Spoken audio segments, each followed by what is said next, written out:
झारखंड मुक्ति मोर्चा के महासचिव सह प्रवक्ता सुप्रियो भट्टाचार्य ने भाजपा के द्वारा सचिवालय घेराव में चले पानी के बोतल और पत्थर को लेकर भाजपा के नेताओं को आड़े हाथों लिया। उन्होंने कहा कि जिस तरह से भाजपा के कार्यकर्ता और नेता सचिवालय घेराव करने जा रहे थे उसे कहीं से भी सही नहीं ठहराया जा सकता। उन्होंने कहा कि शालीमार बाजार से ज्यादा भीड़ भाजपा के सचिवालय घेराव के कार्यक्रम में नहीं थी, बस फर्क था तो इतना कि एक जगह आपसी भाईचारा था और दूसरे जगह उन्माद था। मौके पर क्या कुछ कहा गया, आइए आपको सुनाते हैं। दो हाट लगा था। हम सबको जानते हैं कि शालीमार बाजार जो है वो साप्ताहिक हाट है और एक बौखलाए जनों की जो पार्टी है बीजेपी, उनका भी एक राजनीतिक हाट लगा था, वो प्रभात तारा मैदान। दोनों के बीच में हमको लगता है कि 2 किलोमीटर के लगभग का फर्क था, लेकिन दोनों का चरित्र लगभग एक होते हुए भी कुछ बातों में अलग थे। मतलब बाजार में जो कोलाहल होता है, तरह तरह के हाथ होते हैं, उसी तरह दोनों की समानता तो एक थी, लेकिन चरित्र अलग था। शालीमार में प्रेम था, आपस में भाईचारगी थी, लेकिन प्रभात तारा मैदान में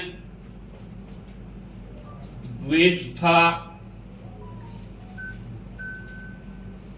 हिंसा थी और कुछ सांप्रदायिक उन्माद था। मेरा लगभग 3 दशकों का राजनीतिक अनुभव है और मैं एक राजनीतिक कार्यकर्ता के तौर पर इस बात को हमेशा से महसूस किया है कि राजनीतिक कार्यक्रमों में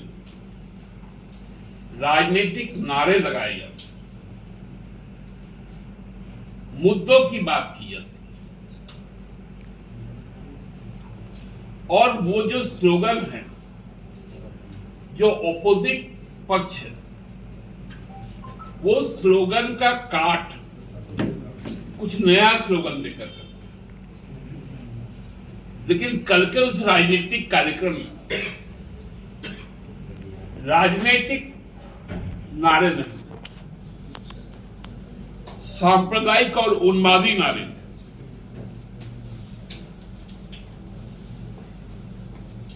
जातीय विद्वेष के नारे थे, सामाजिक सौहार्द को बिगाड़ने वाले नारे थे।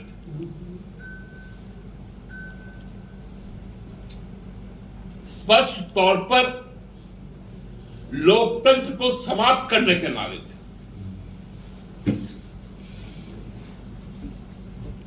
राज्य के प्रथम मुख्यमंत्री बाबूलाल जी मरांडी, प्रदेश के अध्यक्ष भारतीय जनता पार्टी के और सांसद दीपक प्रकाश जी, भाजपा के अनेकों सांसद, चुने हुए विधानसभा के प्रतिनिधि, सबका वहां पर एकजुटता थी। लेकिन उसमें एक व्यक्ति ऐसा था जो कल सीधा लोकतंत्र को प्रहार किया, संवैधानिक संस्था को बौना बनाने का काम। वो थे गोड्डा के सांसद।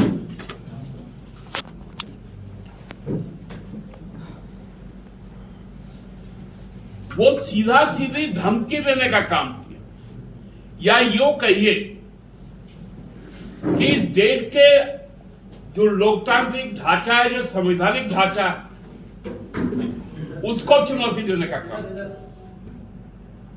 उन्होंने मंच से इस बात को कहा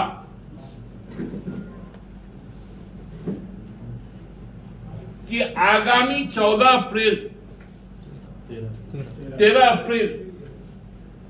मतलब कल के दिन लोकपाल का मामला है।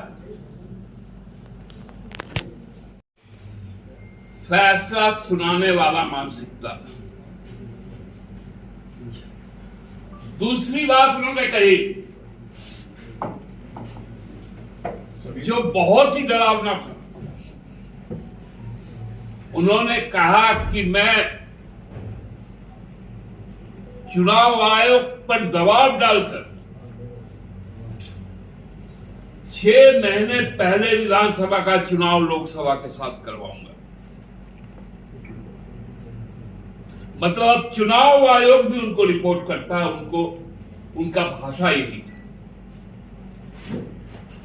कि अब जो निशिकांत दुबे तय करेगा वही चुनाव आयोग करेगा, जो निशिकांत दुबे तय करेगा वही लोकपाल करेगा। मैं आज देश के गृह मंत्री से यह पूछना चाहता हूं कि यह अधिकार निशिकांत दुबे को किसने दिया? दीपक प्रकाश जी और बाबूलाल मरांडी जी,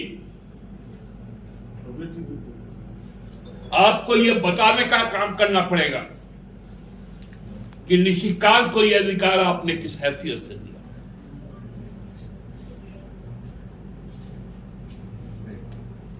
या तो आप माफी मांगिए, नहीं तो आपको हम कानून के तहत आपको घसीटने का काम करेंगे।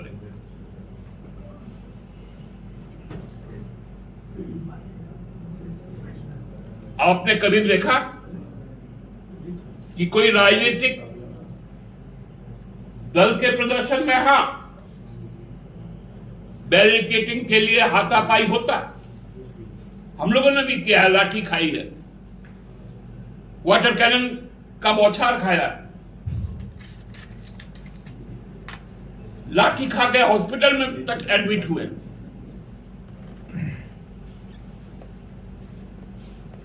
लेकिन कभी भी अपने हाथों में पत्थर और बोतल लेके नहीं चले।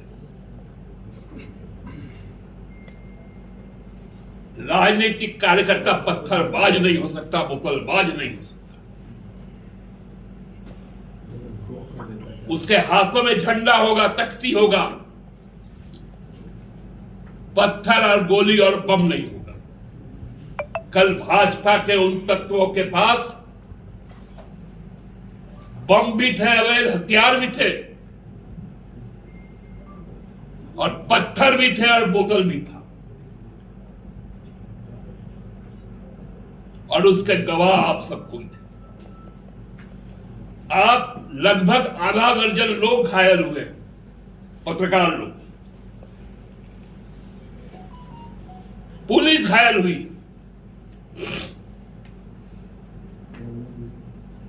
आज बताइए अमित शाह जी, ये पत्थरबाज कौन है?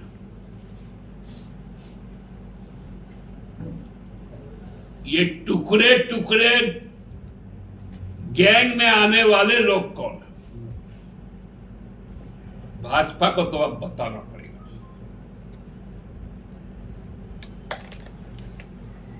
कहां से आए थे?